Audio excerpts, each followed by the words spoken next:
गृह्यं सहस्रदीर्घा पुरुषः सहस्राक्षः सहस्रपादः भूमिगुं सर्वदा सप्तवाच्यतिष्ठदशाङ्गुलम् पुरुष एवेद्गुं सर्वं जदभूतं यच्च वाक्यम् उतावृतवशेषानो जदन्येनातिरोहति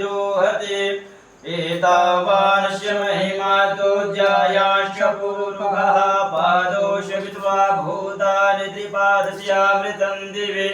त्रिपादोर्ध उदयपुरुषः पादोषेह भवतु पुनः ततो विश्वं व्यग्रामशासनानसने अभि ततो विराट जायत विराजो अधिपुरुषः स जातो अतिर्च्यत पश्चात् भूमिमतो पुरः तस्मादग्ना सर्वभूतः संवृतं प्रकदार्जं मा पशुस्ताचक्रे वायव्यानारण्याग्राम्याश्चर्ये तस्मादग्नात् सर्वभूतरिजः सामान्यजनिरे छन्दागुंसिजनिरे तस्मात् तस्मादजायत तस्मात्